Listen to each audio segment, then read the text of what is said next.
नाथ समारंभां रामानन्दार्यमध्यमाम् अस्मदाचार्यपर्यन्तां वन्दे श्रीगुरुपरम्पराम्। नमो जनभाषायै संस्कृताय मित्राणि। महाकवि शूद्रक और अग्निमित्र की राजधानी विदिशा से मैं तेजेंद्र आचार्य आप सभी का पुनः स्वागत करता हूँ।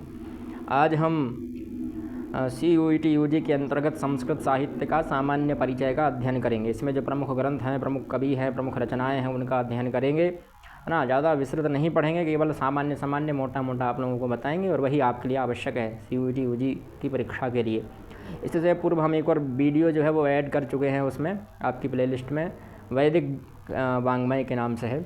तो उसमें आपको वैदिक वाङ्मय के जितने भी ग्रंथ हैं अथवा वेद संबंधी जितने भी उपनिषद ग्रंथ, ब्राह्मण, आरण्यक इत्यादि हैं, वह सब उसमें मिल जाएंगे। तो वहाँ से आप अध्ययन कर लीजिएगा। सामान्य अध्ययन वहाँ भी करना है कि इसमें क्या क्या छिपा है वो नहीं करना है, कि इस वेद का इस सूक्त में क्या अर्थ है वो नहीं जानना है।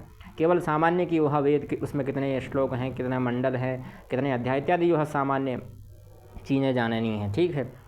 उसके अलावा कोई विस्तृत अध्ययन नहीं करना है। उसी प्रकार से साहित्य का भी हमें सामान्य अध्ययन ही करना है। तो साहित्य शास्त्र के जो प्रमुख काव्य शास्त्रीय ग्रंथ हैं उन पर अध्ययन कर लेते हैं। सबसे पहले है हमारा नाट्यशास्त्र, जो लगभग ईस्वी पूर्व 2वीं शताब्दी का है ना। और इसके जो लेखक हैं वह आचार्य भरत हैं, है ना। ये आचार्य हैं, इसलिए आचार्य क्यों हैं, क्योंकि इन्होंने एक अलग संप्रदाय चलाया, इसलिए इनको आचार्य कहा गया, ठीक। तो इन्होंने नाट्यशास्त्र की रचना की थी, जिसमें लगभग 60,000 श्लोक हैं। इसको षट सहस्त्र भी कहा जाता है।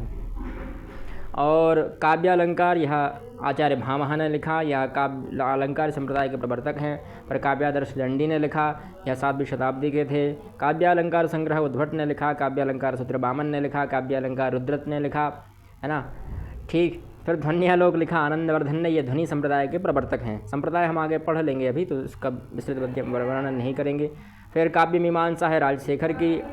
अभिधा वृत्तमात्रिका मुकुल भट्ट की। और यह इनका काल भी लिखा है, आप लोग चाहें तो काल भी याद कर सकते हैं, वैसे आवश्यकता नहीं है, केवल ग्रंथ और ग्रंथ के प्रणेता का याद कर ले, इतना ही काफ़ी है। काव्य कौतुक भट्टतौत की, है ना। दशरूपक है धनंजय, धनिक धनंजय का दशरूपक कहा जाता है ना। फिर अभिनव भारती की नाट्यशास्त्र पर टीका है, ध्वन्यालोक पर टीका है, और काव्य कौतुक पर उन्होंने काव्य कौतुक विवरण पर उन्होंने टीका लिखी, ठीक, अभिनव गुप्त ने। तो यह 3 टीकाएँ लिखी हैं, इनका अवलोकन कर लीजिएगा। वक्रोक्ति संप्रदाय के प्रवर्तक आचार्य कुंतक हैं। फिर व्यक्ति विवेक महिम भट्ट का है। सरस्वती कंठाभरण और श्रृंगार प्रकाश हमारे भोपाल के जो हैं भोजराज, उन्होंने लिखा है। बहुत सुंदर ग्रंथ है श्रृंगार प्रकाश और सरस्वती कंठाभरण। जिन्होंने पढ़ लिए वो इसके क्या कहते हैं, उसको लगाव लग जाता है इन ग्रंथों में, इनको पढ़ने में बड़ा आनंद आता है। औचित्य विचार चर्चा क्षेमेंद्र का है। और कंठाभरण, कभी कंठाभरण, यह भी उन्हीं का है, और यह औचित्य संप्रदाय के प्रवर्तक हैं। फिर नाटक लक्षण रत्न कोश, यह सागर नंदी का है, ठीक। उसके बाद अलंकार सर्वस्व वाग्भटा अलंकार, यह वाग्भट का है। काव्यानुशासन हेमचंद्र का। नाट्य दर्पण रामचंद्र का और गुणचंद्र का। भाव प्रकाशन शारदातनय का, भाव प्रकाश है शारदातनय का। चंद्रालोक जयदेव का है, पर यह वह वाले जयदेव नहीं है जो उड़ीसा वाले जयदेव हैं, है ना। तो यह हमारे इधर वाले जयदेव हैं, ठीक। इनका पीयूष वर्ष इनकी उपाधि है। साहित्य दर्पण विश्वनाथ का है, बड़ा ही सुंदर ग्रंथ है। एकावली विद्याधर का। कुवलयानंद चित्र मीमांसा वृत्तवार्तिक, यह अप्पय दीक्षित के 3 ग्रंथ हैं। रसगंगाधर पंडिता जगन्नाथ के हैं। इनकी पंडिता जो उपाधि है, वास्तविक नाम जगन्नाथ है। बड़ा ही अच्छा ग्रंथ है यह भी। फिर आते हैं कुछ नाटक महाकाव्य इत्यादि पर। तो नाटक देख लेते हैं, महाकाव्य देख लेते हैं। सबसे पहला जो सबसे सुंदर महाकाव्य है कुमार संभव। इसके मूल 8 सर्ग ही प्राप्त होते हैं, और कुछ लोग ऐसा मानते हैं कि 8 सर्ग तक ही कालिदास ने लिखा, उसके बाद के जो सर्ग हैं वह किसी और ने लिखे, क्योंकि 8वें सर्ग में शिव पार्वती की प्रणय लीला है, जो एक प्रकार से लौकिक दृष्टि से उचित नहीं थी। और इसके बाद कहा जाता है कि कालिदास अंधे हो गए थे, इसलिए कालिदास नहीं लिख पाए, किसी और ने लिखा, ऐसा मत है। रघुवंश यह भी कालिदास का ही है। इसके 19 सर्ग हो, इसमें 19 सर्ग में यह वर्णित है। फिर बुद्ध चरितम, यह अश्वघोष का है, इसमें 28 सर्ग हैं। सौंदरानंद यह अश्वघोष का है, इसमें 18 सर्ग हैं। किरातार्जुनीयम यह आचार्य महाकवि भारवी का है, इनके 18 सर्ग हैं। शिशुपालवध इसमें 20 सर्ग हैं, वहाँ का लिखा हुआ है। नैषधीय चरितम यह सही हर्ष का लिखा हुआ है, और इसमें 20 सर्ग हैं, 22 सर्ग हैं। और भट्टिकाव्य इसमें भी 22 सर्ग हैं, ठीक। भट्टिकाव्य जो है वैयाकरणियों के लिए है, अच्छा, साहित्यज्ञों के लिए नहीं है। इसमें रावण वध की पूरी रावण जो रामायण है उसका संक्षिप्त वर्णन है। किरात अर्जुनियम में अर्जुन की दिव्यास्त्र प्राप्ति का वर्णन है। कुमार संभव में शिव पार्वती का मिलाप और स्कंद कुमार के जन्म की कथा है। रघुवंश में रघुवंश की कथा है। राम जी के दिलीप अज है ना दशरथ इत्यादि की वर्णन की कथा है। सुंदरानंद और बुद्ध चरितम यह बौद्धों के ग्रंथ हैं, है ना। शिशुपाल वध में शिशुपाल वध की लीला है भगवान श्री कृष्ण के द्वारा। ऐषधीय चरितम में नल दमयंती की कथा है। भट्टी काव्यम में रावण वध। जानकी हरणम यह भी रामायण से ही संबंधित है। 20 से 25 सर्ग प्राप्त होते हैं, 10-15 सर्ग वर्तमान में प्राप्त हो रहे हैं। कुमारदास ने इसका लेखन किया है। हर विजयम इसमें 50 सर्ग हैं। रत्नाकर सबसे बड़ा महाकाव्य भी कहा जाता है इसको, इसमें 50 सर्ग हैं, ठीक है, इसलिए इसको बड़ा काव्य कहा जाता है। वर्तमान में कुछ रामानंदाचार्य चरितम ऐसा कुछ लिखा है रामभद्राचार्य जी ने, तो उसको सबसे बड़ा महाकाव्य कहा उनकी दृष्टि से ऐसा। अब मुझे भी उसकी जानकारी नहीं है क्योंकि PDF उपलब्ध नहीं है, तो हमें उसकी जानकारी नहीं हुई, पर मानते हैं ऐसा वो कह रहे थे, तो हो सकता है वो। फिर धर्म शर्माभ्योदय यह हरिश्चंद्र का रचना है और इसमें 21 सर्ग हैं। राघव पांडवीयम यह कविराज माधव भट्ट की रचना है। अब आते हैं नाट्य ग्रंथों पर। तो नाट्य ग्रंथ बहुत सारे हैं। आचार्य हमारे महाकवि भास ने लगभग 13 नाटक लिखे। ये ऊपर से लेकर नीचे तक के 13 नाटक भास के ही हैं। कुछ एकांकी हैं, कुछ अलग अलग अंकों में वर्णित हैं। जैसे प्रतिज्ञा योगंधरायण यह 4 अंकों में है। स्वप्न वासव दत्ता यह 6 अंकों में है। ऊरुभंग दूतवाक्य यह एकांकी हैं, मतलब इनमें एक ही अंक है। और फिर पंचरात्र बालचरितम इसमें क्रमशः 3-5 अंक हैं, भास का ही रचना है। फिर दूत कटोत्कच कर्णभार मध्यम व्यायोग यह एकांकी हैं। प्रतिमा नाटक, अभिषेक नाटक और अभिमारक नाटक हैं, इनमें 7-6 अंक हैं। चारुदत्त बड़ा ही प्रसिद्ध नाटक है इनका, इसमें 4 अंक हैं। फिर मृच्छकटिक यह हमारे यहाँ के जो विदिशा के राजा हुए आचार्य शूद्र महाकवि शूद्रक उनकी रचना है ना। इसमें 10 नाटक 10 अंक हैं, इसलिए इसको प्रकरण कहा गया है ना। जिसमें 10 अंक होते हैं वह प्रकरण होता है, आप लोग जानते ही हैं। अलग अलग नाटकों की भी अलग अलग है ना। डिम त्रोटक प्रकरण इत्यादि नाटक नाटिका इत्यादि कई भेद होते हैं रूपक के। विक्रम और वशीय में कालिदास का है, इसमें 5 अंक हैं, इसलिए इसको त्रोटक कहा। विज्ञान शाकुंतलम कालिदास का है, इसमें 7 अंक हैं। बड़ा ही प्रसिद्ध नाटक है। काव्येषु नाटकम रम्यम तत्र रम्या शकुंतला ऐसा वर्णन मिलता है। मुद्रा राक्षस इसमें 7 अंक हैं। यह विशाख दत्त की रचना है और इसमें राजनीति कूटनीति का अच्छा वर्णन है। तो ये दर्शिका रत्नावली और नागानंद यह 3 नाटिका 2 नाटिका 1 नाटक हैं। यह हर्ष की रचना है ना। यह हर्ष वह हर्ष हैं जो हर्ष जिनका हर्षवर्धन साम्राज्य वाले है ना, राज्यवर्धन के पुत्र हुए, ठीक। फिर वेणी संहार यह भट्ट नारायण की रचना है। इसमें भीम और दुर्योधन की लड़ाई का वर्णन है। मालती माधव यह भवभूति का है। महावीर चरितम और उत्तर रामचरितम यह तीनों नाटक भवभूति के हैं। भवभूति भी बड़े प्रसिद्ध नाटककार हुए हैं और सबसे सुंदर नाटक इनका उत्तर रामचरितम कहा जाता है। शारीपत्र प्रकरण यह एक प्रकरण है जिसमें अश्वघोष के द्वारा लिखा गया है। अनर्घ राघवम और यह मुरारी के द्वारा लिखा गया। बाल रामायण बाल भारत विषय और विद्यशाल भंजिका कर्पूर मंजरी यह राजशेखर के द्वारा लिखी गई हैं। कुंदमाला दिग्नांग के द्वारा लिखी गई है। प्रबोध चंद्रोदय कृष्ण मिश्र के द्वारा। प्रसन्न राघवम एक नाटक है जो जयदेव जो इधर वाले जयदेव थे ना जिन्होंने चंद्रालोक लिखा, वही चंद्रालोक वाले जयदेव यहाँ प्रसन्न राघवम के लेखक हैं। अब आते हैं कुछ और नाट्य ग्रंथों पर। आचार्य चूड़ामणि है, रामाभ्युदय है, ये इतने आपको जानने की आवश्यकता नहीं है। हनुमान नाटक दामोदर मिश्र का। रुक्मणी हरणम है ना, त्रिपुरदाह समुद्र मंथन, सौगंधिका हरणम, साम्बवद्दूतांगद इत्यादि कई नाटक हैं। आप लोग चाहें तो याद कर सकते हैं, उसे आवश्यकता नहीं है। फिर कुछ जो गीत काव्य हैं अथवा खंड काव्य मान लीजिए अथवा मुक्तक काव्य मान लीजिए, ऐसे काव्यों के बारे में वर्णन है।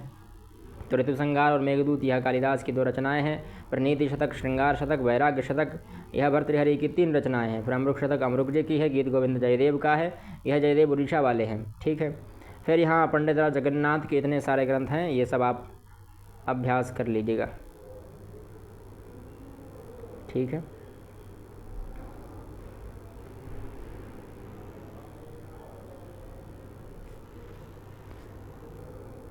फिर गाथा सप्तशती, चौर पंचाशका, आर्य सप्तशती इत्यादि कई ग्रंथ हैं। सूर्य शतकम, चंडी शतकम है ना, भल्लट शतकम शतकम, वक्रोक्ति पंचाशिका इत्यादि कई शतक हैं। इन सब का आप चाहें तो पढ़ सकते हैं, आवश्यकता नहीं है। जो आवश्यकता थी वो मैंने आपको विस्तृत बता ही दिया है।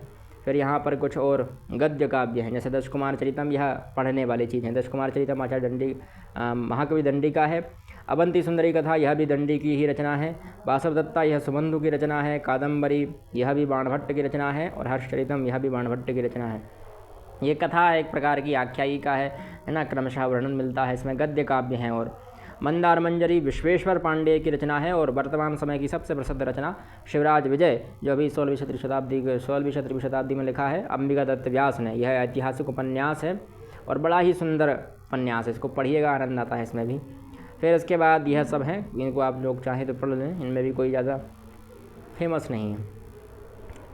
फिर ये कुछ प्रमुख स्तोत्र काव्य है। शिवतांडव स्तोत्र है, यह रावण के द्वारा रचित है। सौंदर्य लहरी, चरपट पंजरिका स्तोत्रम, कृष्णाष्टकम, आनंद लहरी यह शंकराचार्य के द्वारा रचित है। और चरपट पंजरिका तो पढ़िए अवश्य जीवन में, तभी आपको चपेटे मिलेंगे। शिव महिम स्तोत्र है, यह पुष्पदंत द्वारा रचित है। बड़ा ही सुंदर स्तोत्र है। जो शैव हैं वह प्रत्येक शैव के लिए इसको पढ़ना चाहिए। आलबंदार स्तोत्र यह यामुनाचार्य के द्वारा प्रतिपादित है। यामुनाचार्य जो रामानुज परंपरा के हैं। नाथ यामन मध्यमाम ना, गंगा स्तव जयदेव के द्वारा रचित है। कृष्णकर्णामृतम, वरदाज स्तव, ये कुछ प्रमुख स्तव हैं जिनको आप लोग चाहें तो याद कर सकते हैं। अब कुछ और ग्रंथ हैं, जैसे पंचतंत्र है, यह विष्णु शर्मा के द्वारा लिखा गया है। हितोपदेश नारायण पंडित के द्वारा। बृहत कथा गुणाढ़ की, बृहत कथा श्लोक संग्रह भूदत्त स्वामी के द्वारा। बृहत कथा मंजरी क्षेमेंद्र के द्वारा। कथा सरित सागर सोमदेव के द्वारा। वेताल पंचविशंतिका यह लिखा है शिवदास और जम्बल दत्त द्वारा। सिंहासन द्वातऋषिका यह लेखक का नाम अज्ञात है। द्वात्रिंशत पुत्तलिका, विक्रमचरित, विक्रमार्क चरित इत्यादि कई ग्रंथ प्राप्त हो रहे हैं। इनके लेखक के नाम हमें नहीं पता। शुक सप्तति ही, इसके लेखक की भी कोई जानकारी नहीं है।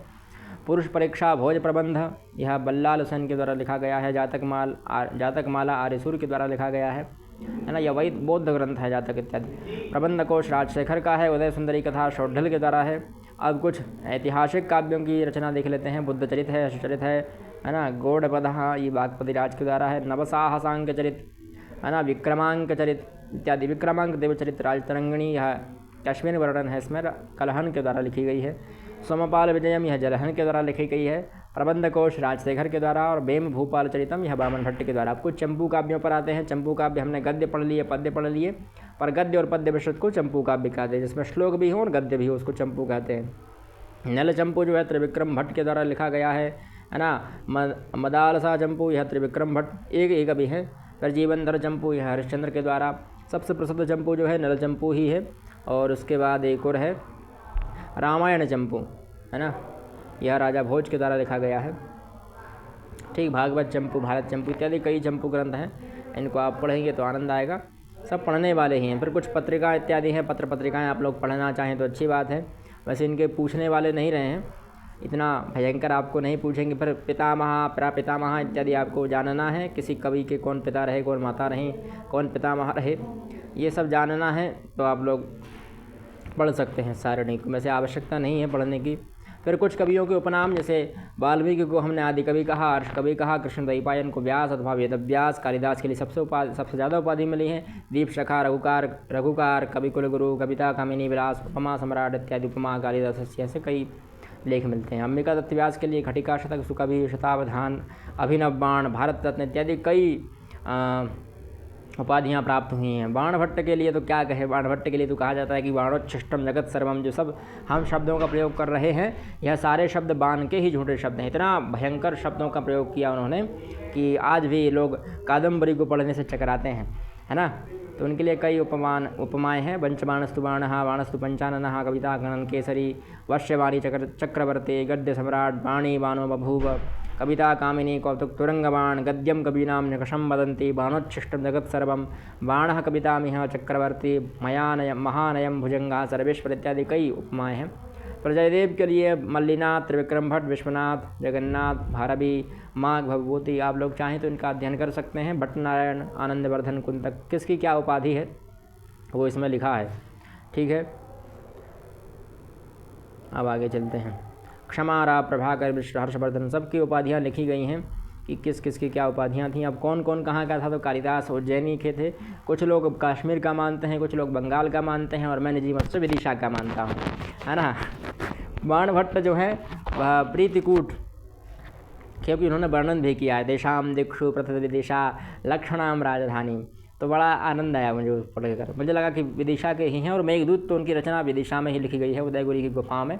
कभी आइए कभी दिशा उदयगिरी की गुफाएं बहुत ही प्रसिद्ध हैं, वहाँ पर बैठकर उन्होंने मेघदूत की रचना की है। फिर भारवी, अंबिका दत्त व्यास, कलहण, ये सब कहाँ कहाँ के थे। पाणिनि जो थे वो पाकिस्तान के थे, है ना, शलातुर ग्राम के।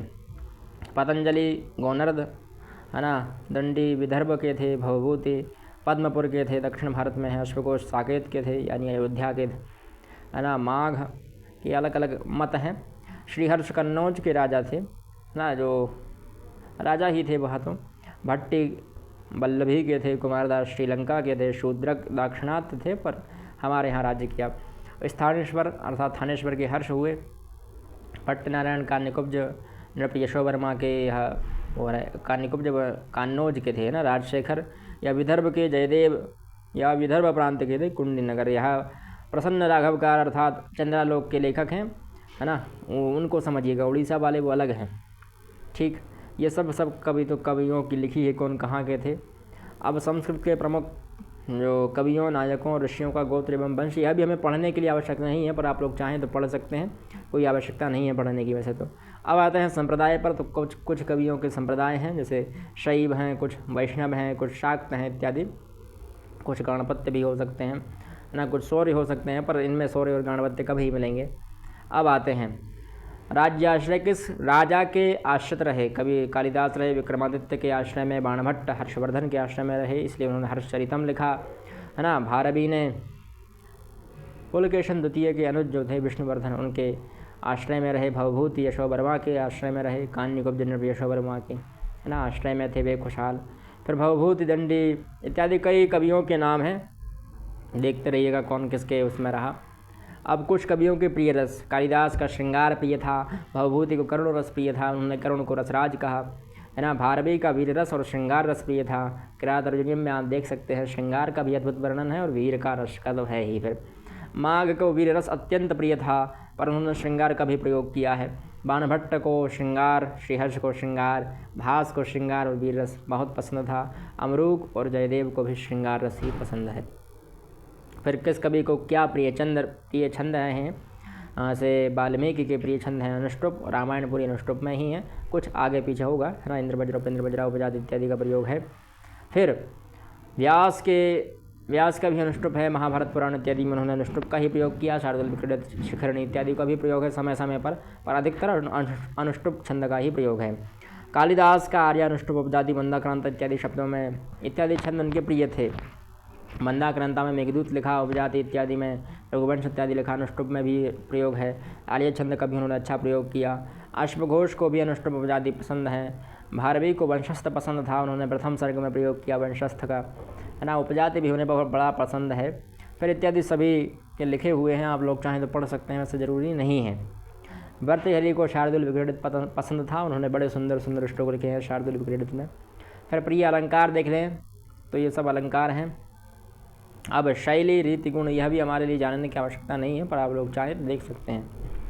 पर प्रसिद्धि का कारण है कुछ संस्कृत की कवयित्री जिन्होंने कुछ रचनाएं की। विज्जिका, गंगा देवी, अवंती सुंदरी, है ना, तिरुमलाम्बा, राम भद्राम्बा, पंडिता, क्षमारा, पुष्पा दीक्षिता, ये तो वर्तमान की हैं पुष्पा दीक्षिता, है ना। मधुरवाणी, सुभद्रा, विकट नितंबा, शीला भट्टारिका, देवकुमारिका, है ना, राजम्मा, सुंदरावली, ज्ञान सुंदरी इत्यादि कई स्त्री कवयित्रियाँ भी हुईं। अब संस्कृत वाङ्मय के कुछ और ग्रंथ भी पढ़ लीजिए, जैसे आचार्य लगत, जिनको ज्योतिष शास्त्र का प्रवर्तक कहा जाता है, उन्होंने वेदांग ज्योतिष की रचना की थी। ये 1400 ईसा पूर्व के माना जाता है। यास्क ने निरुक्त की, आचार्य पिंगल ने छंद सूत्र की, कपिल ने सांख्य सूत्र की, जैमिनी ने मीमांसा सूत्र की, कणाद ने वैशेषिक सूत्र की, चरक ने चरक संहिता, सुश्रुत ने शुक्र संहिता, वाल्मीकि ने वाल्मीकि रामायणम, पाणिनि ने अष्टाध्यायी, महर्षि व्यास ने महाभारत एवं 18 पुराण लिखे, है ना। कौटिल्य ने अर्थशास्त्र लिखा, चाणक्य नीति लिखी, चाणक्य सूत्र लिखे, बादरायण ने ब्रह्म सूत्र लिखे। हम लोग बादरायण और व्यास को एक ही मानते हैं। कात्यायन ने अष्टाध्यायी पर वार्तिक लिखे, पतंजलि ने भाष्य लिख दिया उस पर, और योग सूत्र के प्रणेता भी पतंजलि ही हैं। फिर भरत मुनि ने नाट्यशास्त्र लिखा, हम लोग पढ़कर आए हैं। भास ने 13 नाटक लिखे। मनु ने मनुस्मृति लिखी, है ना। मनुस्मृति को हम सबसे अर्वाचीन ग्रंथ मानते हैं। कालिदास रघुवंश और अभिज्ञान शाकुंतलम के लेखक हैं इत्यादि, उन्होंने 7 कृतियाँ लिखी हैं मूल रूप से जो स्वीकार की जाती हैं। फिर अश्वघोष ने बुद्धचरितम, सुंदरानंद इत्यादि, गुणाढ्य की बृहद कथा, है ना, ये सब प्रमुख रचनाएं हैं। शूद्रक के मत्स्य कटिक, वाल्मीकि के रातार्जुनीयम, दंडी के 10 कुमार चरितम, भर्तृहरि का वाक्पदीयम बड़ा प्रसिद्ध ग्रंथ है। इसमें ना 3 कांड हैं। यह वैयाकरण वालों के लिए प्रसिद्ध है, वैयाकरण वाले इसको पढ़ें तो अच्छा रहेगा। आदि शंकराचार्य के लिए शंकर भाष्य, सौंदर्य लहरी, 13 उपनिषदों पर भाष्य इत्यादि उन्होंने कई रचनाएँ की हैं, है ना। इसके बाद और भी कई लेखक हुए, उन्होंने अपने अपने स्तर पर अपने अपने ग्रंथों का प्रणयन किया। रामानुजन जी ने श्रीभाष्य लिखा, रामानंद जी ने आनंद भाष्य लिखा, मम्मट भास्कराचार्य, कलहण संख मंखक, श्री हर्ष गोवर्धनाचार्य, विज्ञान भिक्षु मध्वाचार्य ने पूर्ण प्रज्ञ भाष्य लिखा, शार्ंगधर ने शार्ंगधर संहिता लिखा, गंगादास विद्यापति, नारायण पंडित, विश्वनाथ वल्लभाचार्य ने अनुभाष्य लिखा, ना बल्लाल सेन ने भोज प्रबंध लिखा, बड़ा ही अच्छा ग्रंथ है यह भी। तिरुमलाम्बा भट्टोजी दीक्षित अन्नम भट्ट ने तर्क संग्रह लिखा, यह बड़ा सुंदर ग्रंथ है न्याय और वैशेषिक का। कौंड भट्ट ने वैयाकरण भूषण सार लिखा, बड़ा सुंदर ग्रंथ है यह भी। नागेश भट्ट के लिए वैयाकरण सिद्धांत लघु मंजूषा लिखी। सदानंद ने वेदांत सार लिखा, पंडित राज जगन्नाथ ने गंगा लहरी राज गंगाधर लिखा, है ना, इत्यादि कई ग्रंथ हैं। ललित कुमार त्रिपाठी की गंगाधर लहरी। फिर प्रमुख दंपतियाँ और उनकी प्रेमी प्रेमिका ना, अगस्त की लोपामुद्रा, वशिष्ठ अरुंधति इत्यादि, ये सब भी पढ़ लीजिएगा। आवश्यकता नहीं है वैसे पढ़ने की, आप लोग इच्छा हो तो पढ़ सकते हैं। फिर कौन गुरु रहा कौन शिष्य रहा वह भी आप चाहें तो पढ़ सकते हैं, ठीक।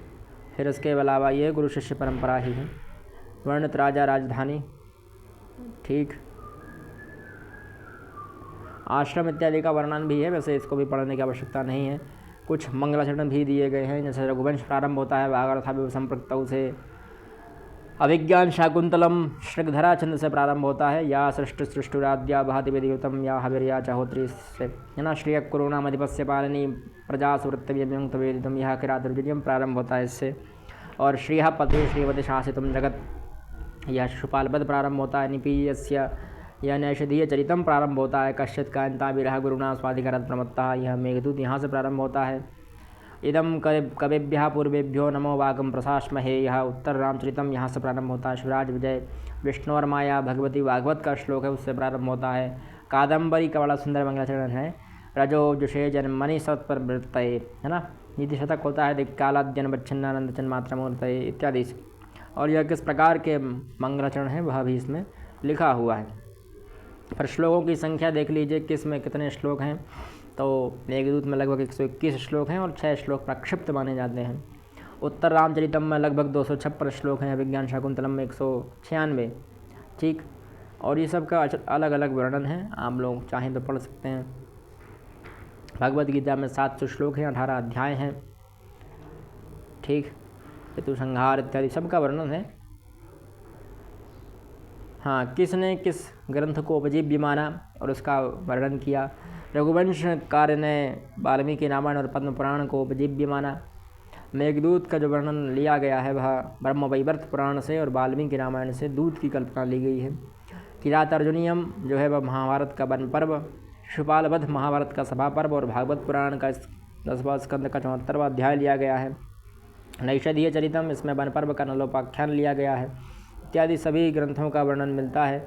वाल्मीकि रामायण, अधिकतर ग्रंथों का महाभारत ही रहेगा और वाल्मीकि रामायण रहा होगा, ठीक।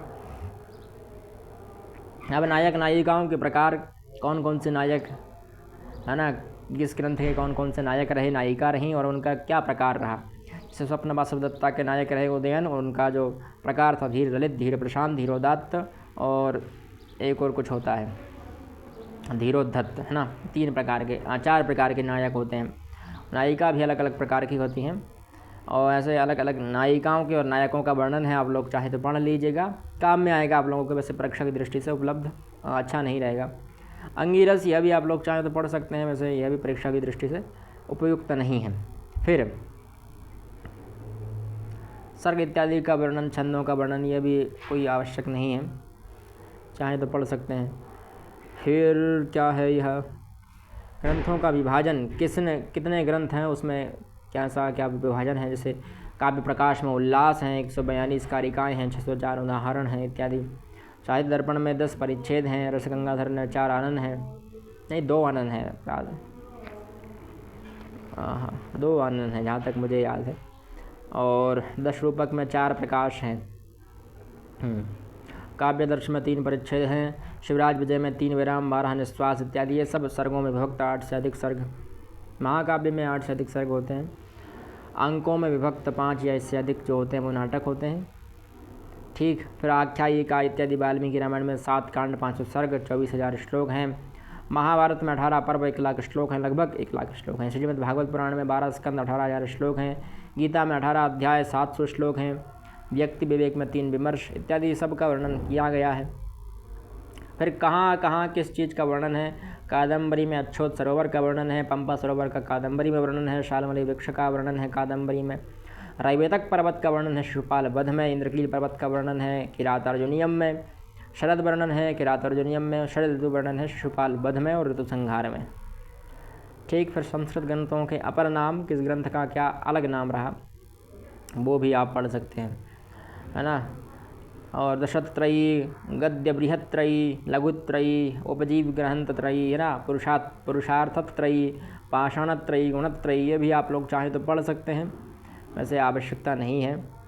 फिर यज्ञ कर्ता, अभिना, स्वामी ग्रंथ इत्यादि का भी आप अभ्यास कर सकते हैं।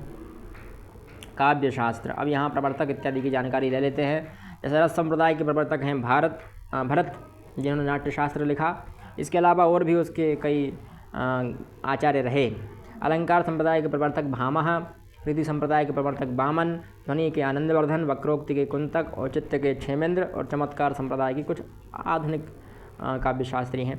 फिर काव्य लक्षण, अलग अलग ग्रंथों में क्या क्या काव्य लक्षण दिया गया है, ये भी आप लोग पढ़ सकते हैं, आवश्यकता नहीं है पढ़ने की, पर ज्ञानवर्धन के लिए पढ़ सकते हैं, कोई दिक्कत नहीं है। फिर अलंकारों की संख्या, किसने कितने अलंकार माने, तो उस दृष्टि से भी आप अलंकार का अभ्यास कर सकते हैं यहाँ से पढ़कर। फिर रसों की संख्या किसने, अच्छा, रसों की संख्या, उनका वर्ण और उनके देवता, उनका स्थायी भाव, यह भी आप अभ्यास कर सकते हैं। अष्टौ नाट्य रसाः स्मृताः, नाट्यशास्त्र में उन्होंने 8 रस ही माने, फिर बाद में 9 हो गए और फिर उसके बाद 10 रस हो गए हैं।